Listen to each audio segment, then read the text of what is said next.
grande satisfação que damos início hoje a uma parceria institucional da AGED entre os setores, de forma a fazer com que as informações cheguem até os nossos veterinários nas unidades descentralizadas com mais celeridade, com mais clareza. Compreendemos o tamanho territorial do Maranhão e a dificuldade que temos de estarmos sempre juntos fisicamente. Hoje eu estou aqui na condição de responsável técnico pelo programa de febre aftosa no estado do Maranhão, para abordar um tema extremamente relevante e muito oportuno a todos nós, que é sempre bom estar renovando, estar relembrando sobre o atendimento à notificação de suspeita de doença vesicular. E nós vamos hoje falar sobre o volume 1 do Plano de Ação de Erradicação da Febre Aftosa. Nós vamos tratar especificamente hoje do estado de alerta, tá? E primeiro nós vamos falar da notificação, os aspectos mais relevantes acerca desse tema. Começamos com a definição de doença vesicular. E tudo começa com o quê? Com a notificação. Essa notificação, essa comunicação, ela é repassada ao serviço veterinário oficial, ao médico veterinário que está ali na unidade veterinária local. E esse médico veterinário, ele vai considerar ali como um caso suspeito, ou seja, recebeu uma notificação. Essa notificação feita por quem quer que seja, ela trata de sintomas compatíveis com enfermidade vesicular, o sistema veterinário oficial toma como um caso suspeito.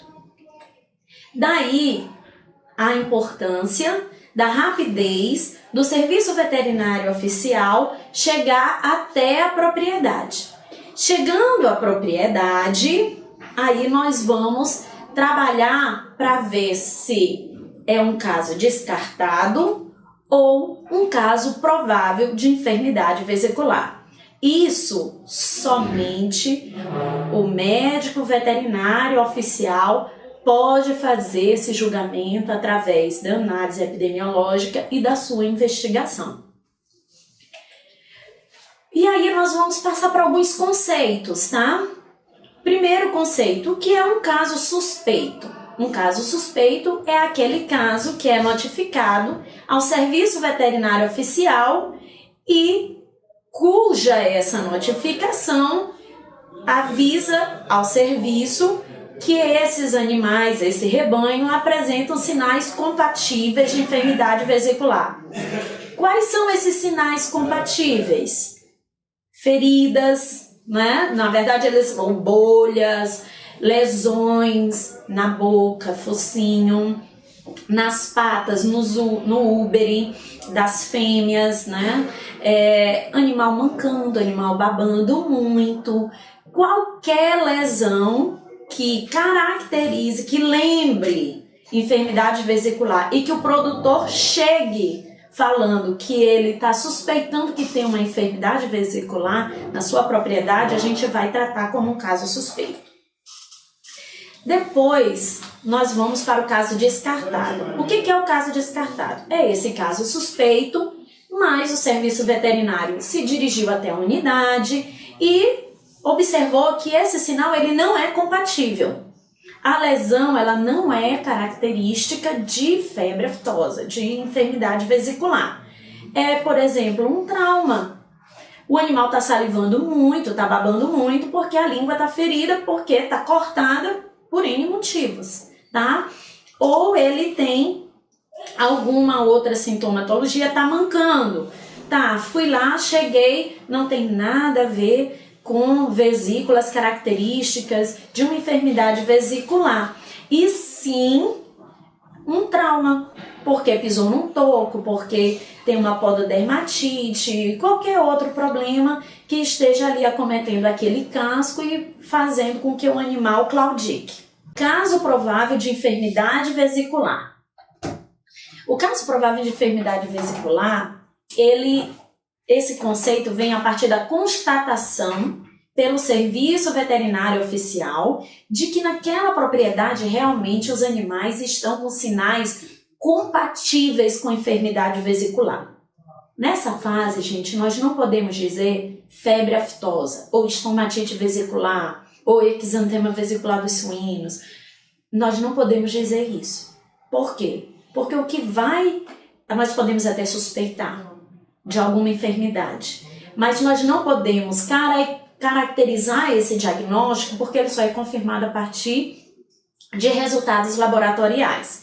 Então, nós temos um caso provável de enfermidade vesicular, ou seja, eu cheguei na propriedade, encontrei animais com lesões características, com vesículas rompidas com epitélio, com bordos, com a ferida brilhante, com bordos ainda bem espessos, né? Então eu tenho aquela lesão que é característica de que ou uma vesícula íntegra ou rompimento de uma vesícula.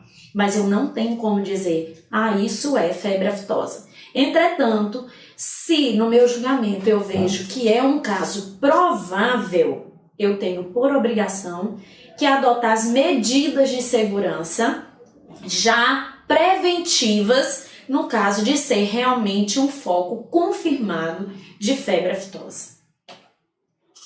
Então, nós agora trazemos a vocês aquele diagrama que vocês já conhecem do nosso plano de ação do volume 1, tá? Do estado de alerta. Esse fluxograma, ele já está lá no manualzinho do Ministério da Agricultura, vocês podem ver. Aqui é só uma adaptação que nós fizemos para explicar para vocês, tá bom? Então, esse fluxo, ele representa a investigação de um caso suspeito de doença vesicular. Ou seja, eu, enquanto serviço veterinário oficial, cheguei na propriedade, vi que tem sinais característicos, caso suspeito de doença vesicular. Agora eu tenho que fazer o quê? Investigar. Eu tenho que conhecer a epidemiologia da doença. É necessário que eu conheça a epidemiologia da febre aftosa e que eu consiga, a partir do conhecimento teórico da epidemiologia da doença, reconhecer na prática essa sintomatologia clínica e todo o contexto que faz com que não só a sintomatologia clínica, mas também a questão ecológica, a questão de todos os fatores de risco que estão inseridos dentro da transmissão da febre aftosa converjam na minha anamnese com meus achados clínicos para um diagnóstico suspeito de enfermidade vesicular, ok? Então, na minha investigação, se eu chego à propriedade e eu vejo que é um caso descartado de doença vesicular, mesmo assim ainda preciso fazer o diagnóstico diferencial. Foi o quê? Foi um trauma? Foi alguma situação que fez com que aquele animal tivesse uma lesão na boca, mas a lesão não tem nada a ver com enfermidade vesicular? Eu preencho o meu form-in, faço a minha notificação direitinho, que nós vamos ver um pouquinho mais na frente, mas eu tenho que fazer esse diagnóstico diferencial que fez com que eu descartasse a suspeita de enfermidade vesicular. Entretanto, se eu chego lá, depois da notificação do caso suspeito, e eu observo que é um caso provável de doença vesicular, bom, aí, sendo um caso provável, pelo manual, recomenda-se que se faça colheita de material biológico. Porque, sendo um caso provável, as lesões são muito parecidas com a enfermidade vesicular. E aí é necessário complementar não só com diagnóstico clínico, mas também com diagnóstico de laboratorial. procedo a investigação em cima dos dados epidemiológicos, em cima da minha anamnese, em cima dos meus achados clínicos, da história dentro da propriedade. E aí, juntando tudo isso, é um caso descartado de febre aftosa? Preciso fazer o diagnóstico diferencial. E se for um caso confirmado de febre aftosa, porque aí, nesse caso específico, como teve colheita de material, aí eu já vou saber se é uma estomatite vesicular, se é uma outra enfermidade que tenha sinais compatíveis, tá? E aí é preciso eu fechar esse diagnóstico a partir de diagnóstico laboratorial, tá bom? Sendo um caso confirmado de febre aftosa. O caso confirmado de febre aftosa, ele tem 3 condições, uma dessas condições satisfeitas para ser considerado como um caso de febre aftosa. Primeiro, isolamento e identificação do vírus. Como é que faz isso, gente? Através da colheita de material. Então, a necessidade de fazer uma boa colheita de material para que eu consiga, para que o laboratório consiga isolar e identificar esse vírus. Outra forma é antígeno viral específico. E aí, cabe até um outro vídeo para a gente falar dessa questão dos antígenos, porque aqui a gente não tem a pretensão de esgotar esse tema, que esse tema realmente é muito longo. Mas se é animal vacinado, como nós temos aqui no Maranhão, que nós somos uma zona livre de febre aftosa com vacinação, vai ser pesquisado o antígeno não para proteínas não estruturais. Então, encontrando antígeno no soro sanguíneo dos bovinos para proteínas não estruturais seria o quê? O RNA do vírus. Então, teve contato realmente com o vírus da febre aftosa. Outra forma de caracterizar um caso confirmado de febre aftosa seria pelo vínculo epidemiológico.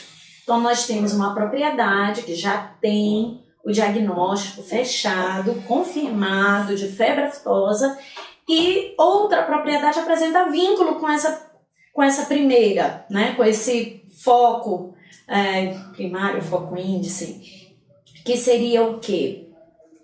Trânsito de animais, vizinhança, qualquer outra situação, por ser uma propriedade que o produtor é dono de 2 propriedades e tem o trânsito de materiais e tal, várias situações que podem caracterizar um vínculo epidemiológico entre uma propriedade e outra. Então, essas são as 3 condições que nós temos para, além do diagnóstico laboratorial, que é o confirmatório, mas também de estabelecer como um caso confirmado de febre aftosa. E aí a gente passa para um aspecto muito importante, que é a importância da rápida notificação. Nessa rápida notificação, nós temos que trabalhar muito a nossa comunidade, gente. Por quê? Porque por mais que nós sejamos veterinários comprometidos, por mais que tenhamos uma equipe proativa, nós não conseguimos chegar a todas as propriedades. Portanto, nossos olhos, nossas pernas, nossos braços também são os olhos, pernas e braços dos produtores rurais do nosso município. É eminente, é de extrema relevância você trabalhar os seus produtores rurais. Os produtores, eles têm que saber a importância de notificar uma suspeita de enfermidade, um caso suspeito de enfermidade vesicular, tá? E aí nós vamos trabalhar 2 formas de notificação. Nós temos a notificação pela vigilância ativa ou pela vigilância passiva. O que é a vigilância ativa? A notificação que parte do serviço veterinário oficial, ela é caracterizada como vigilância ativa, ou seja, é o serviço veterinário oficial, que por conhecer o seu espaço, por saber as áreas de maior vulnerabilidade, de principal risco, por conhecer as propriedades e saber aquelas que estão próximas a pontos de maior risco epidemiológico ou que tem um trânsito intenso de animais suscetíveis na faixa etária de maior risco para a enfermidade do programa, que é a febre aftosa, e aí fazendo aquela vigilância, fazendo as suas visitas rotineiras às propriedades, inspecionando essas propriedades, o serviço veterinário, ao chegar na propriedade, inspeciona os animais e vê que tem animais com sinais compatíveis com enfermidade vesicular. Então aí começa uma investigação. E a notificação parte do próprio serviço oficial, é a vigilância ativa. Entretanto, nós também temos as notificações que partem dos proprietários e de terceiros. Aí, a necessidade de se trabalhar a educação sanitária, de se trabalhar a vigilância, a educação em cima dos produtores para intensificar a vigilância passiva. Qual a importância desses dois tipos de vigilância? Nós observamos, gente, que ambas notificações, elas que partem tanto do serviço oficial quanto da sociedade, vamos dizer assim, elas têm a sua importância. Quando as notificações que nós temos aqui na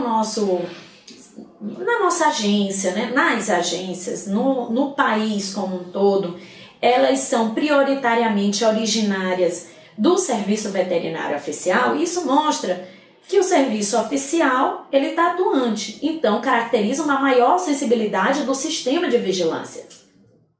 Isso é bom, mas a participação comunitária, ela é mais intensa, ela mostra o seu maior poder, a sua maior persuasão, quando as notificações partem dos proprietários ou de terceiros. E como eu falei no começo, nós não temos perna, nós não temos capacidade para estar em todas as propriedades.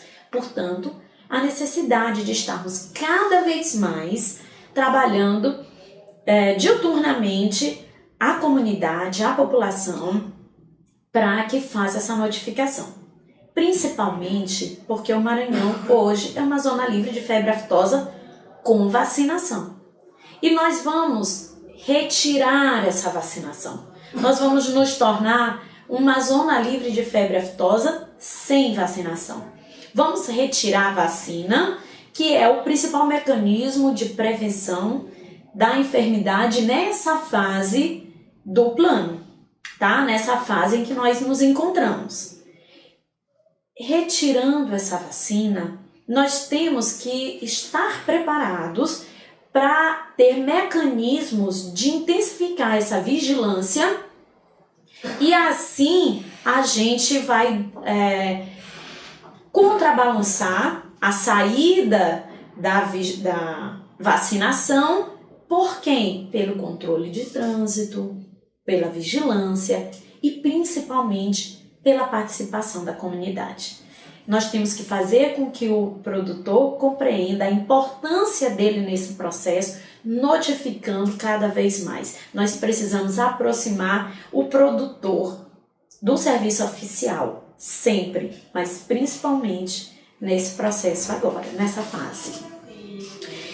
E aí, é necessário atenção para a gente identificar os principais indicadores de eficiência da vigilância, ou seja, tempo de ação e tempo de reação. O que é o tempo de ação, gente? O tempo de ação é aquele entre o início dos sintomas e a notificação do produtor. Outro ponto que nós temos a necessidade de trabalhar com o produtor. Quando nós formos fazer a educação sanitária, conversar com o nosso produtor, e quando eu digo fazer a educação sanitária, eu não estou falando só de ir fazer palestra. Eu estou falando da conversa informal dentro do escritório. Então, é aquela lavagem cerebral mesmo, de estar sempre alertando o produtor da importância do combate das enfermidades vesiculares, principalmente da febre aftosa. E aí, trabalhar com ele esse tempo de ação. Explicar para ele o porquê que ele tem que, rapidamente, ao identificar os primeiros sinais de uma enfermidade vesicular, ele tem que correr e vir conversar com o serviço oficial falando que ele tem a suspeita de uma enfermidade vesicular. Então é necessário que ele venha voando, se possível, fazer essa notificação. Por quê? Vocês têm noção? Sabe para quê? Para diminuir o risco e o potencial de disseminação da febre aftosa. A gente sabe o quanto que a doença é rápida de se disseminar, quanto o vírus se dissemina rapidamente. Portanto, esse tempo de ação é extremamente importante para economizar o nosso próprio serviço, para economizar o nosso próprio trabalho, porque a gente vai ter chance de adotar medidas de biossegurança mais rapidamente e evitar essa grande disseminação da enfermidade. O tempo de reação é outro indicador da eficiência da vigilância. O que é o tempo de reação? O tempo de reação já entra aí a questão do serviço oficial. É o tempo entre a hora em que o serviço veterinário recebeu uma notificação e o tempo que ele gastou até se deslocar à propriedade e fazer o exame dos animais. Portanto, o tempo de ação também nos permite avaliar a participação comunitária, enquanto que o tempo de reação nos permite avaliar a eficiência e a sensibilidade do sistema de vigilância. Observem que todos esses indicadores são extremamente importantes para os organismos internacionais avaliarem a qualidade do nosso serviço veterinário oficial. Agora nós vamos passar para a investigação dentro da propriedade, investigação do caso, tá? E onde? Quando começa a investigação? Na comunicação. Comunicou, já liga o meu start para investigar. Eu já tenho que me tornar literalmente um detetive.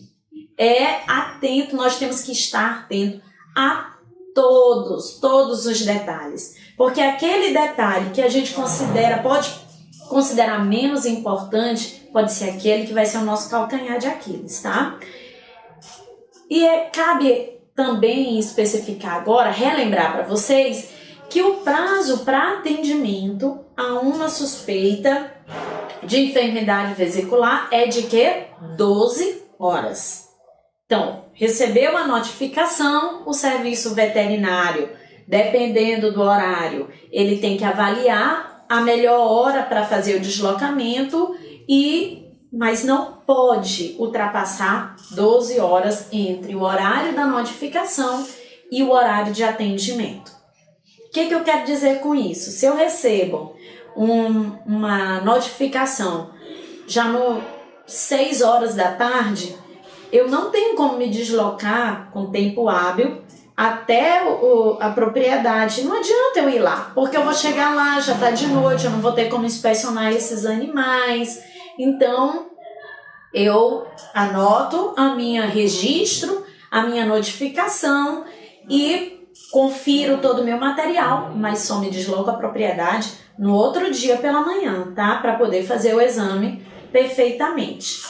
E eu também trouxe esse outro diagrama aqui a respeito da febre aftosa especificamente, falando da patogenia da febre aftosa.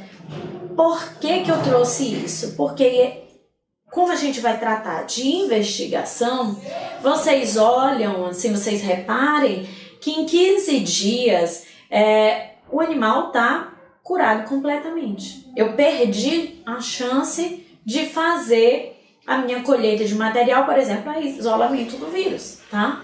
Eu vou conseguir, no máximo, colheita de sangue para fazer o soro, né, para extrair o soro sanguíneo e fazer aí uma identificação de antígenos específicos. Mas não vou ter mais lesões para identificação do vírus. E a gente observa o quanto que o vírus ele tem uma replicação viral no corpo do animal muito rápida. Então, com 1 a 3 dias, eu já tenho aí a infecção das células, eu já tenho aí liberação do vírus no meio ambiente. E aí eu já tenho um grande potencial de disseminação, tá bom? Com 3 dias eu já tenho vesículas. E essas vesículas já rompem e já vão liberando uma quantidade imensa de vírus no meio ambiente. Portanto, a necessidade preeminente de se trabalhar, diminuir esse tempo, tanto de ação quanto de reação, para que a gente possa diminuir o máximo possível os riscos. Pronto, recebi a minha notificação, tá? Recebi uma ligação, o proprietário veio, mandou e-mail, qualquer coisa. Uma conversa na casa revendedora de vacinas, recebi minha notificação, é um caso suspeito, o que eu tenho que fazer? Registrar no livro de ocorrência. Registro tudo no livro de ocorrência. Gente, muito cuidado nesse registro.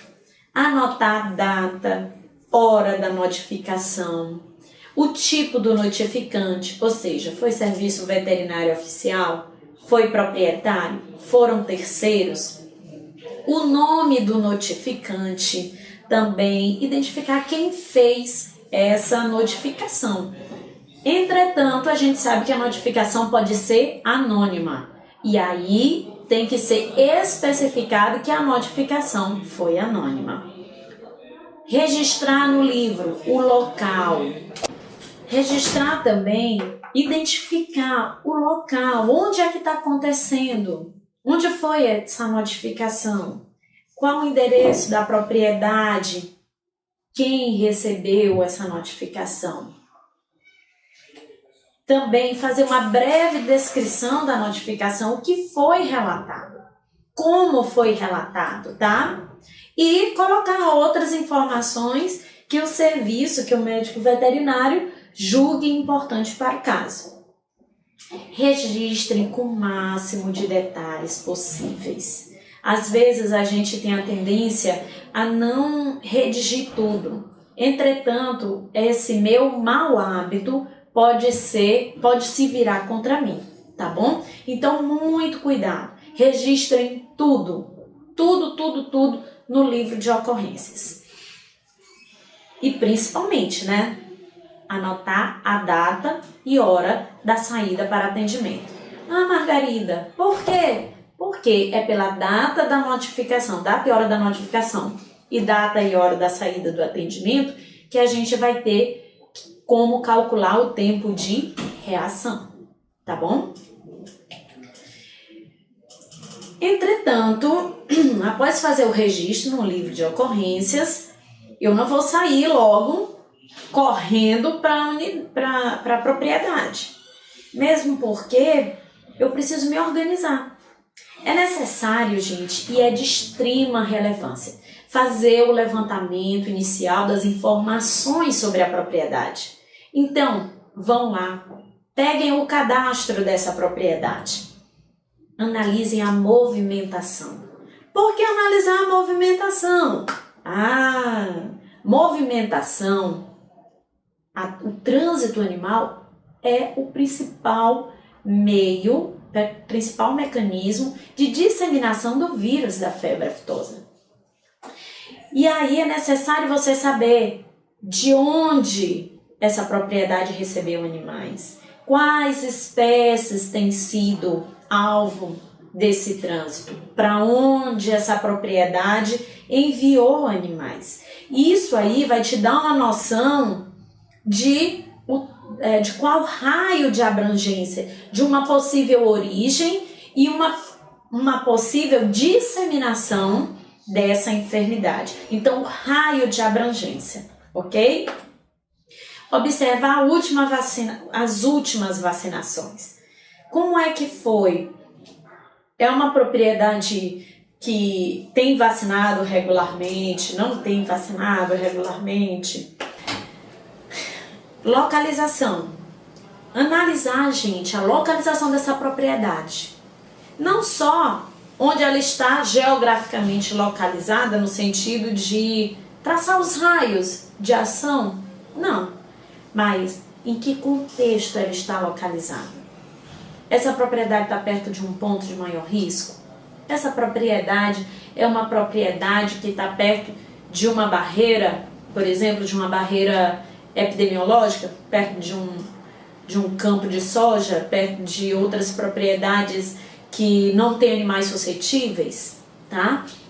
Então você vai analisando todo esse contexto da localização. Ou então, essa propriedade está num local de alta densidade animal, me dá mais frio na espinha. Se for assim, eu vou analisando, vou vendo se eu estou numa situação, não diria mais confortável, né? Mas numa situação em que eu tenho mais risco ou muito mais risco, né? Porque dentro da febre aftosa, sim, ou você tem muito risco ou você tem um risco extremamente alto. E assim vai. Observar a via de acesso. Como é que eu chego lá? É difícil? É fácil? Então, tudo isso tem que ser analisado. Propriedades no limite. Propriedades circunvizinhas. Como é que são essas? De quem é? Quantas são? Qual a característica dessas propriedades? Senhores, vocês têm que conhecer o município de vocês com muita propriedade. Não é só cadastrar as propriedades, é conhecer as propriedades. Quem mais movimenta? Isso aí vocês sabem, é do dia a dia. Quem mais movimenta, mas também quem não movimenta. Porque se eu tiver uma propriedade com um rebanho muito grande, essa propriedade não movimenta, não movimenta regularmente, oficialmente, mas será que não faz um trânsito irregular? Né? Então a gente tem que avaliar tudo isso. Atenção, atenção para quê? Se houve uma notificação de enfermidade vesicular, é prudente já orientar, caso seja o produtor que venha nos fazer essa comunicação, de que ele deve suspender preventivamente esse trânsito na propriedade. A gente já alerta, olha, senhor, por favor, não transporte seus animais, não faça movimentação, até mesmo dentro da propriedade, deixe do jeito que está, nós já estamos indo, tarará, para evitar maior disseminação do vírus. E atenção para quê? Para também, gente, comunicar aos superiores. Nós estamos diante de uma suspeita de enfermidade vesicular, um caso suspeito, e eu ligo para o meu superior, para o meu chefe de unidade regional e aviso, olha, estou saindo, vou fazer uma visita a uma propriedade, um caso suspeito, e pode ser que se torne um caso provável de febre aftosa. Então, se é suspeito, eu vou lá investigar e pode ser que seja um caso provável. Sendo um caso provável, vamos começar a tomar as medidas para descartar ou confirmar, tá bom? O caso de febre aftosa. Entretanto, para fazer o deslocamento para o atendimento, é necessário tomar alguns cuidados, além dessa informação toda colhida. Gente, é de extrema importância que vocês façam a constatação do kit de atendimento a foco. No nosso plano de ação, ele já tem a lista básica com os materiais para compor o kit de febre de atendimento a uma ocorrência. Esse kit básico, faça o checklist.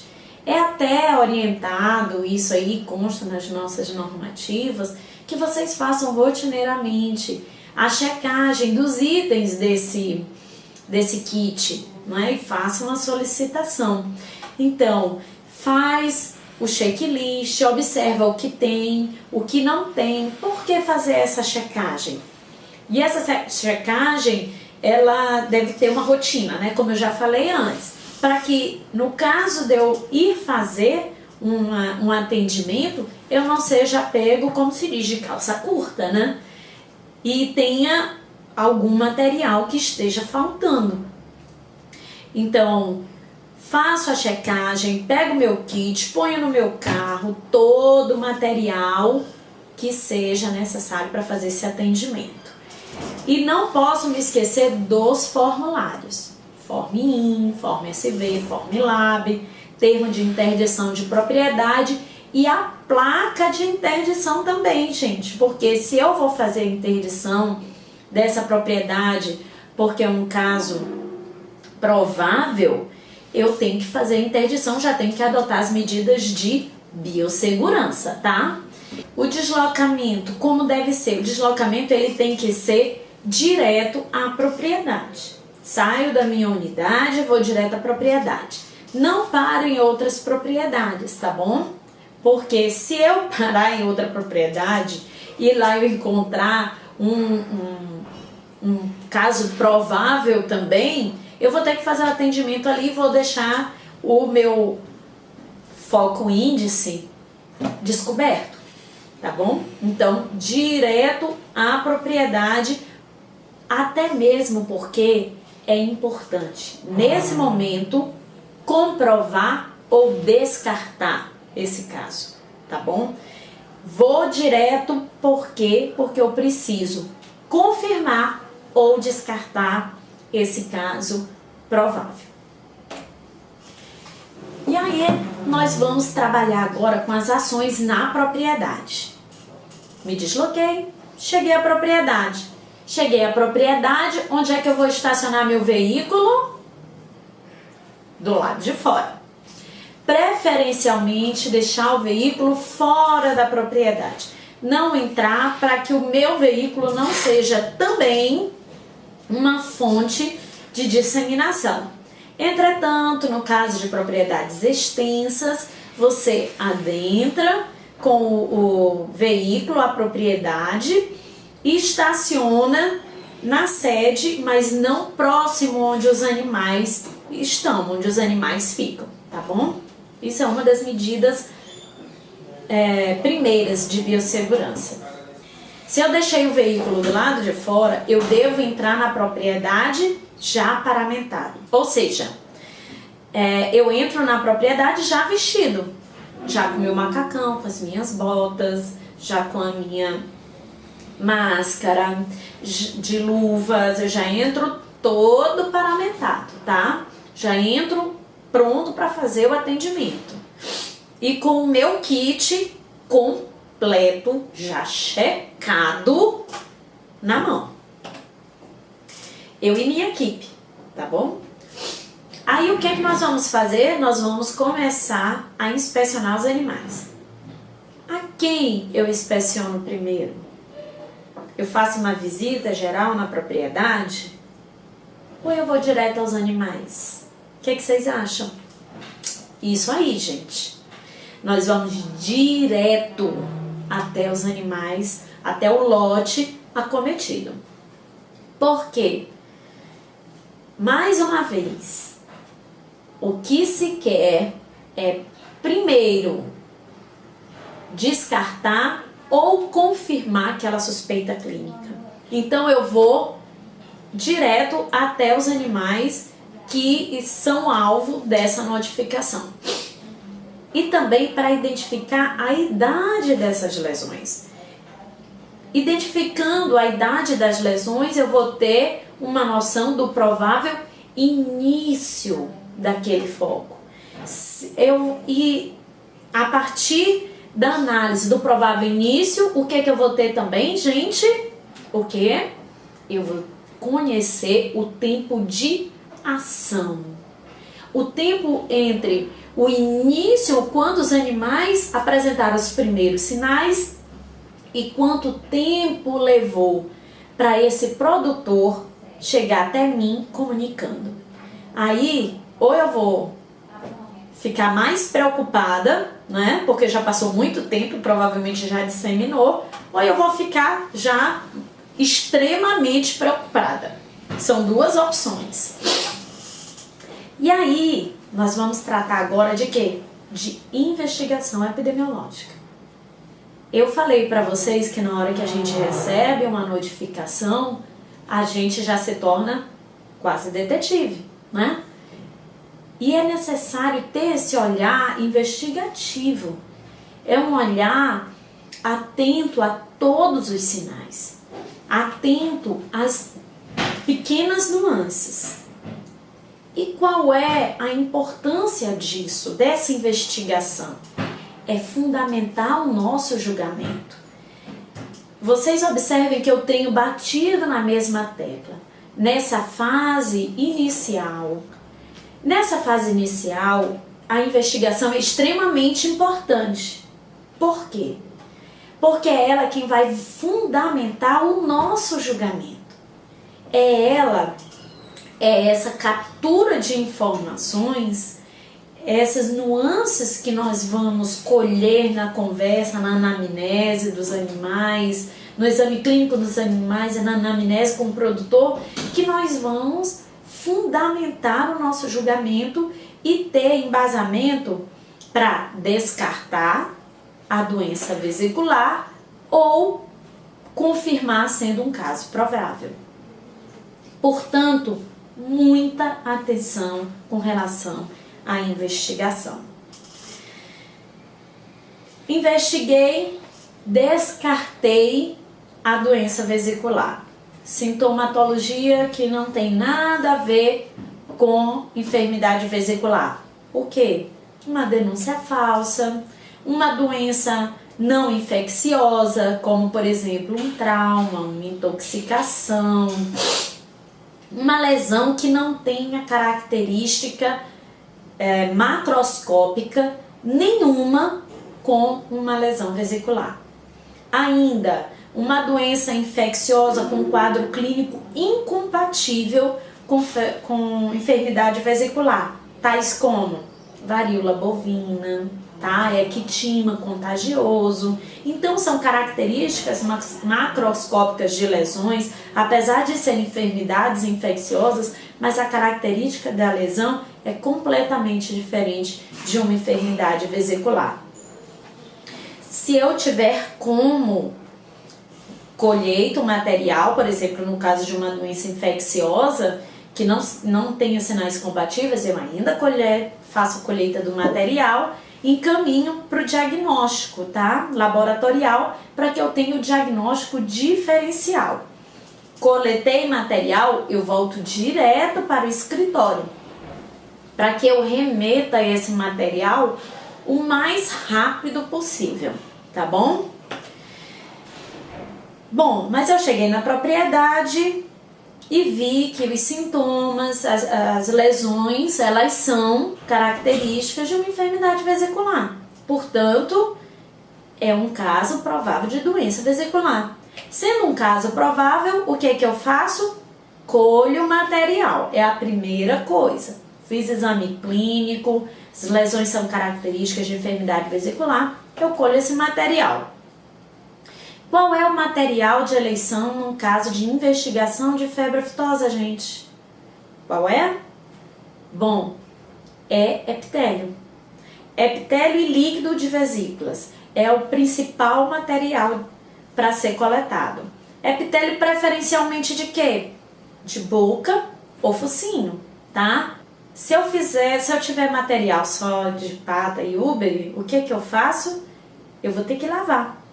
Lavar com o quê? Com o quê? Com água, somente água. Não colocar desinfetante, não lavar com sabão, nada disso, tá?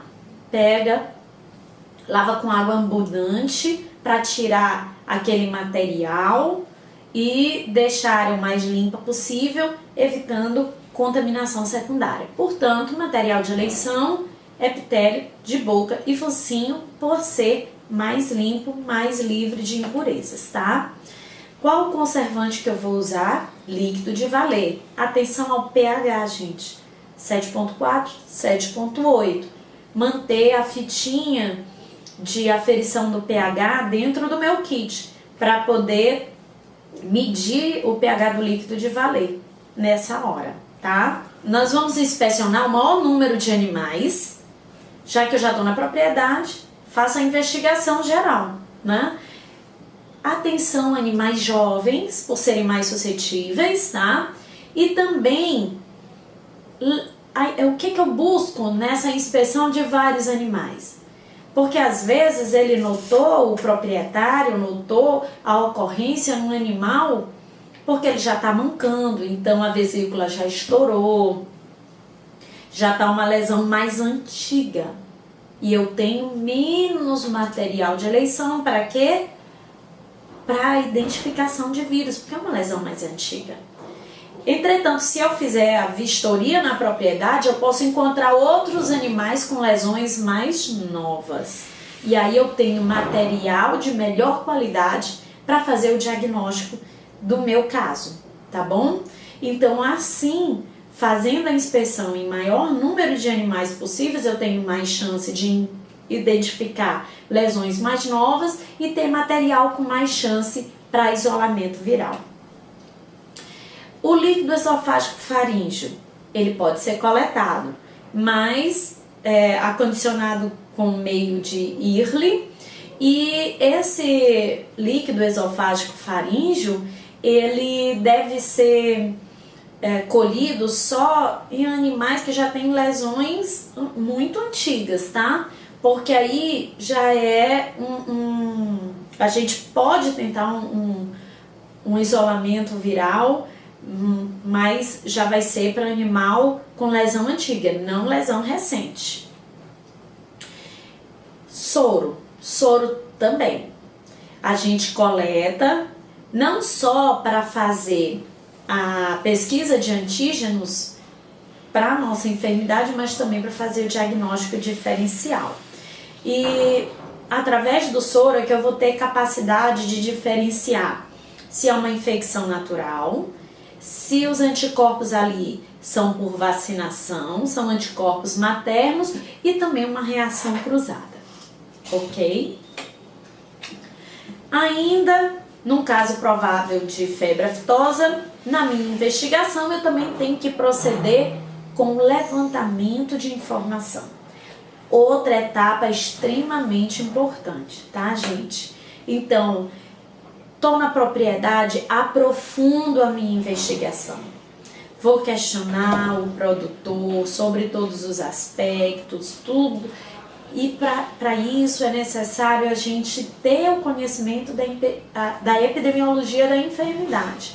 Conhecer a patogenia, conhecer animais suscetíveis, conhecer o comportamento dessa enfermidade no tipo de pecuária, os principais fatores determinantes da disseminação, da introdução dessa enfermidade na propriedade. Então eu vou perguntando.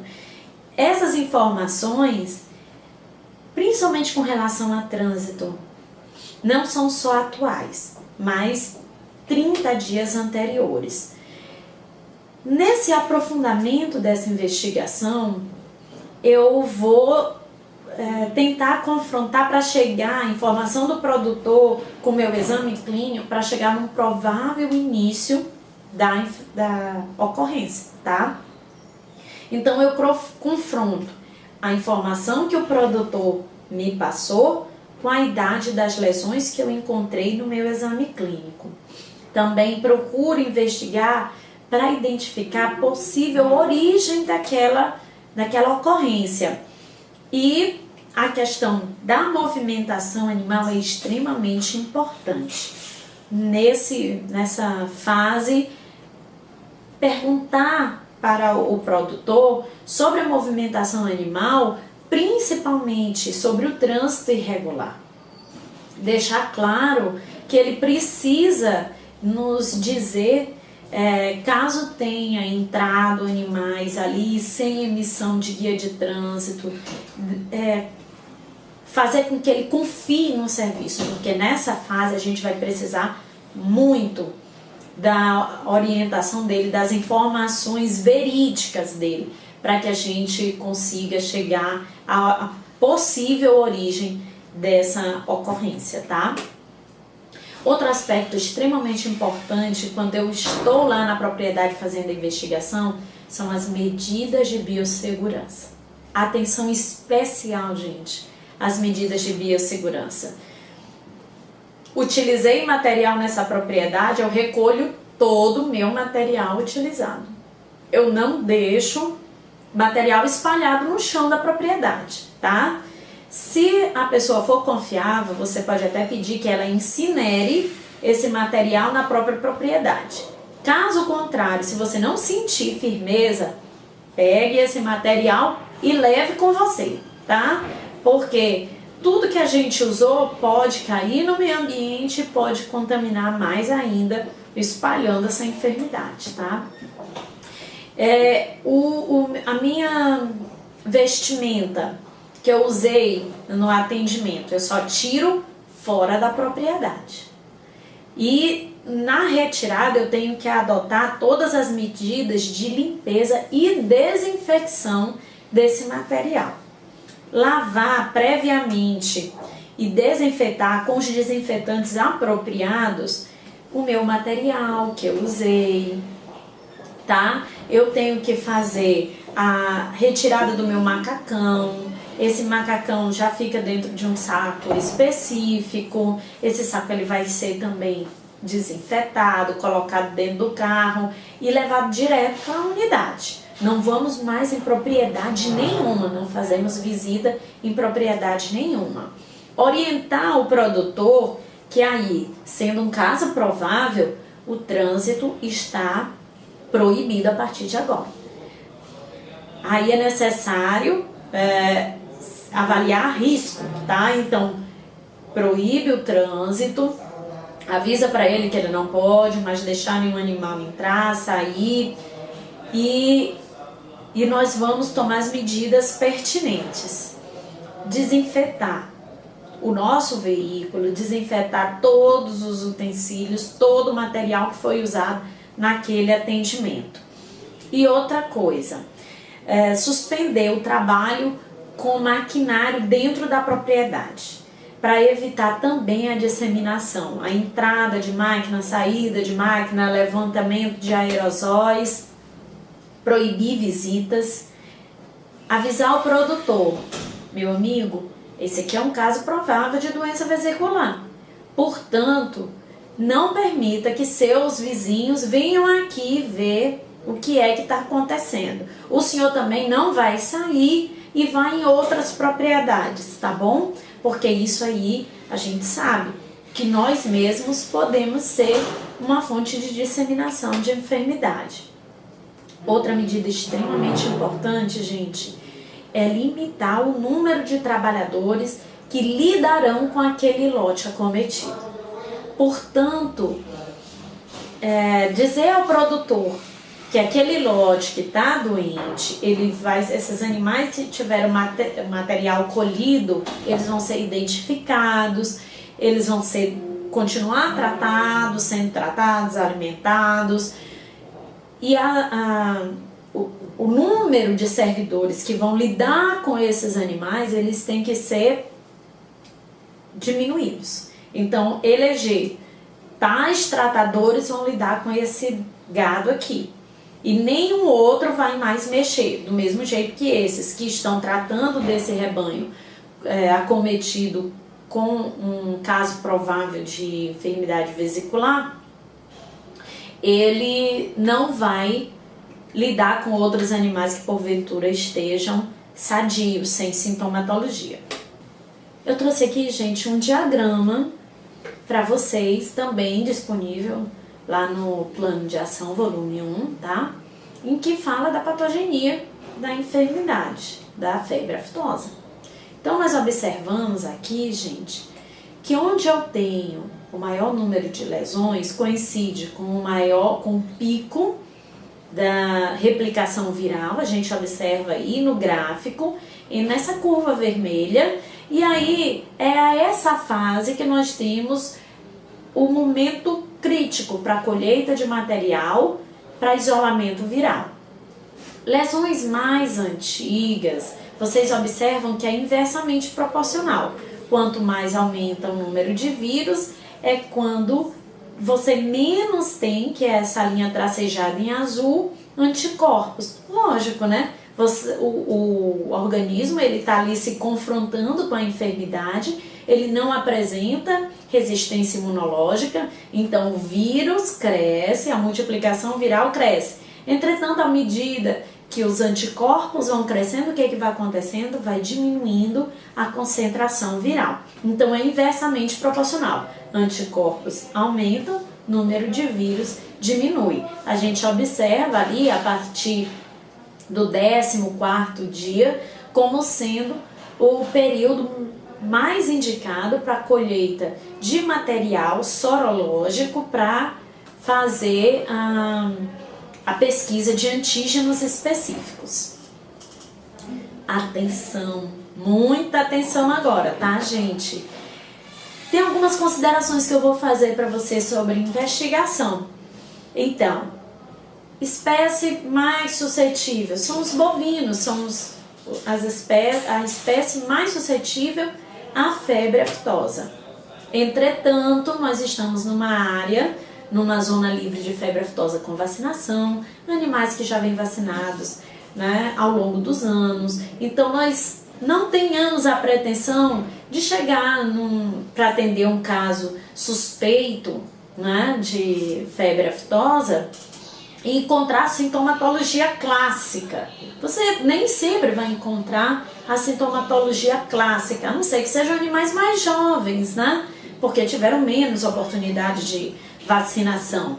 Mas às vezes você encontra animais somente com lesões nas patas ou somente no focinho, e então muito cuidado, muita atenção nessa investigação, tá bom?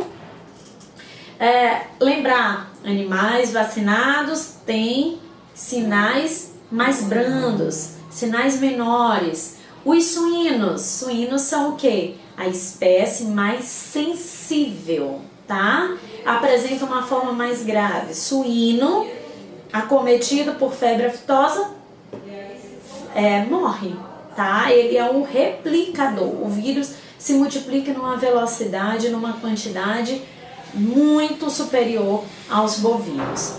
Além disso, pequenos ruminantes também suscetíveis, caprinos e ovinos também são suscetíveis à febre aftosa, mas é uma forma também bem mais branda. Para fazer um diagnóstico diferencial clínico, nós temos, por exemplo, a questão da estomatite vesicular. A estomatite vesicular, se eu chego para atender uma notificação e encontro ali um caso provável de enfermidade vesicular, eu vou e encontro, por exemplo, lesões em equinos. Opa, já passo para uma suspeita clínica de quê? Estomatite vesicular, tá bom? Mas isso não me faz descansar e esquecer febre aftosa, porque raríssimos casos, mas pode haver concomitante a ocorrência de febre aftosa e estomatite vesicular. Portanto, os bovinos terem titulação tanto para uma quanto outra enfermidade, ou seja, estarem com os dois vírus circulantes, tá? Então, não é porque eu encontro sintomatologia.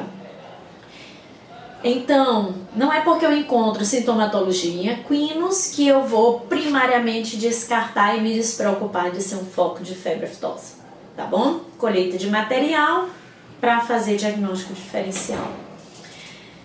Outra questão importante que diferencia clinicamente estomatite vesicular de febre aftosa é a suscetibilidade por faixa etária dentro do rebanho bovino. Animais mais jovens são mais suscetíveis à febre aftosa. Por quê, hein, Margarida?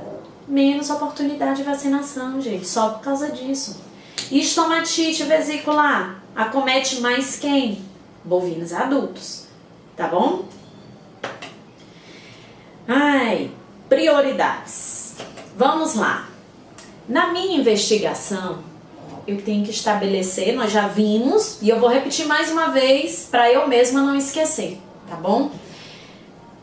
Quando eu estou fazendo investigação, eu quero fundamentar o meu julgamento.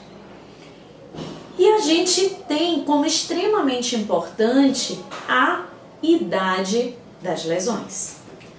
Portanto, é pela idade das lesões que eu observo a evolução do foco, tá? A evolução da doença naquele ambiente, que eu tenho a possibilidade de estabelecer a origem da infecção e também o período de maior risco para a difusão do vírus. Então é extremamente importante trabalharmos aí com a idade das lesões. E para isso é preciso eu conhecer a idade das lesões, tá? Todo esse material que vai ser usado a partir de agora, vocês têm acesso na coletânea de imagens do plano 1, né? Do plano de ação 1 de febre aftosa. Essa primeira imagem aqui, gente, nós temos um bovino com vesícula rompida. Vocês observam aí no lábio, na bochecha, uma vesícula rompida. E aqui embaixo nós temos na língua, nós temos as vesículas ainda íntegras. Portanto, me faz, através da idade das lesões, dizer que são lesões de até 2 dias. Vesículas rompidas, vesículas íntegras até 2 dias. Vesículas rompidas, nós temos aí a partir de 2 dias, tá? A vesícula, ela rompe com muita facilidade, com 1 ou 2 dias ela tá rompida, até mesmo porque o animal se alimenta e aí acaba fazendo com que essa bolha estoure, tá bom?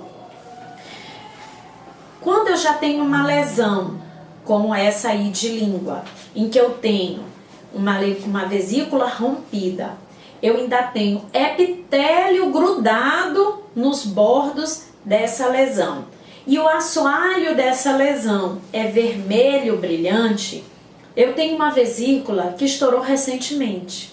Eu tenho o quê? Uma lesão de 1 a 3 dias, ok?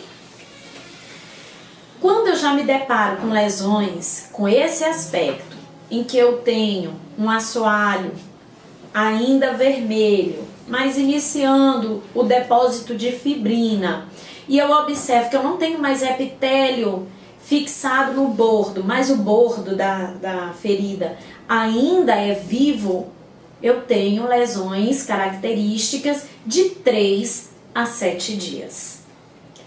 E quando eu encontro lesões como essa aí, em que eu tenho um depósito maior de fibrina, né? Eu já não vejo aquele assoalho vermelho da lesão, eu já tenho uma borda menos viva, eu também posso acreditar que já esteja aí com quase 1 semana de a idade das lesões, tá? Pelo manual ainda de 3 a 7 dias, mas nós observamos que já começa a ter uma cicatrização. Ainda colho epitélio, que der para tirar daí eu vou colher, tá bom? Lesões como essa que nós apresentamos agora na figura 7, nós já temos o quê? Uma língua, um epitélio aí, uma língua, já com cicatrização, já perdeu as papilas, completamente cicatrizado. Então, é uma lesão de mais de 1 semana, até 10 dias, tá? Eu já tenho a cicatrização da lesão inteira. Agora, eu apresentei primeiro lesões de língua, eu vou apresentar agora de pata, tá bom? Então nós temos aqui vesícula íntegra na pata, até 2 dias. A lesão vermelho vivo com epitélio ainda aderido, de 1 a 3 dias. Lesão com depósito de fibrina, já de 3 a 7 dias. E lesão já em estado de cicatrização, de 7 a 10 dias. Todo esse material, mais uma vez, está disponível na coletânea de imagens do plano de ação volume 1, estado de alerta. Então, gente, agora pegadinha. Vamos ver uma pequena avaliação para ver se vocês aprenderam tudo, tá bom?